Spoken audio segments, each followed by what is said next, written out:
पिया ने मूसा की तमाम हकीकत अली को बता दी है। वो रोते हुए कहती है, तुम्हारे अब्बू ने कई साल पहले मुझे मेरे अब्बू से जुए में खरीदा था। मैं उनकी अमानत थी। अली यार सुनकर हिल जाता है। उसके पैर थरथराने लगते हैं। यूनिवर्सिटी से वापस आती हुई पिया को बिल्कुल पता नहीं होता कि मूसा के 2 आदमी उसका पीछा कर रहे हैं। जैसे ही वो गली के मोड़ पर पहुंचती है, एक सफ़ेद गाड़ी रुकती है और 2 मास्क पहने हुए आदमी उसे जोर से खींचकर अंदर बिठा लेते हैं। पिया चीखती रहती है, मुझे छोड़ो, मेरी अम्मी को फ़ोन करने दो। लेकिन गाड़ी तेज़ रफ्तारी से एक फार्म हाउस की तरफ निकल पड़ती है। रात होने तक जब असलम साहब घर लौटते हैं, घर का माहौल अजीब सा होता है। पिया की अम्मी डरी हुई आवाज़ में कहती है, पिया कमरे में नहीं है, सुबह से कोई पता नहीं। इतने में असलम के फ़ोन पर मूसा के आदमी निसार की कॉल आती है। निसार की ठंडी बेजान आवाज़ सुनाई देती है, अगर तुम पिया की इज्जत बचाना चाहते हो तो कल ही इसकी शादी अली यार से करा दो, वरना वो जिंदा वापस नहीं आएगी। असलम के होश उड़ जाते हैं। वो सीधा सनवल के घर पहुंचता है। सनवल ने दरवाज़ा खोला ही होता है कि असलम रोते हुए बोल पड़ते हैं, मेरी बेटी को उठाया गया है, खुदा के लिए इसे बचा लो। सनवल वक्त ज़ाया किए बगैर टीपू को कॉल करता है और पुलिस के एक दोस्त से पिया के मोबाइल की लोकेशन ट्रेस करवाता है। लोकेशन सीधी मूसा के फार्म हाउस की आती है।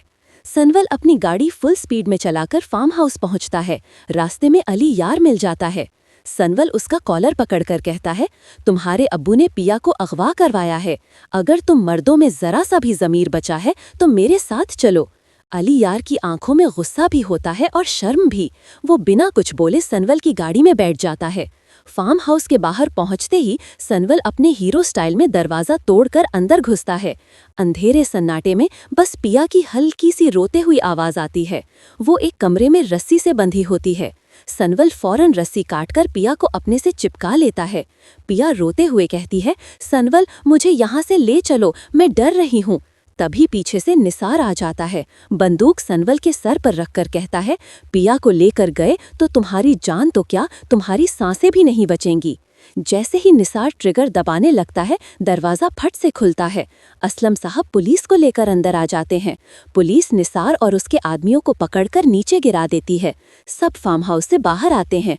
असलम पिया का सर छूकर कहता है, मैं इस दर्द से तुम्हें और नहीं गुजरने दूंगा। मैं कल से तुम्हारी शादी सनवर से फिक्स करता हूँ। सनवल कुछ बोल पाता, इससे पहले ही अलियार सच सुन लेता है। वो गुस्से से फार्म हाउस की दीवार पर मुक्का मारता है और चीख कर कहता है, पिया तुम मुझसे मोहब्बत नहीं करती, मेरे अब्बू ने तुम्हारे अब्बू को कभी कुछ नहीं किया। पिया सीधा कहती है, तुम्हारे अब्बू ने मुझे जुए के बदले बेचा था, मैं तुमसे नफरत करती हूँ।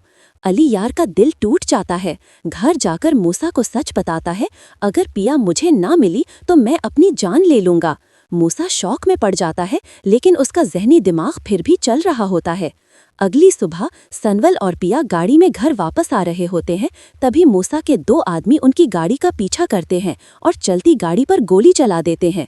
गोली सनवल के हाथ को छूकर निकल जाती है। गाड़ी हिलती है, पिया चीखती है। सनवल उसे अस्पताल लेकर भागता है। डॉक्टर कुछ देर बाद आकर कहता है, गोली हाथ को छूकर निकली है, जान बच गई है। वहीं मूसा पुलिस स्टेशन में फ़ोन करके झूठ बोलता है, सनवल पर गोली असलम ने चलवाई थी। पुलिस बिना कुछ सोचे समझे असलम को उठाकर जेल ले जाती है। जब सनवल को होश आता है, पिया रोते हुए सब बताती है। सनवल सीधा मीडिया को बुलाता है।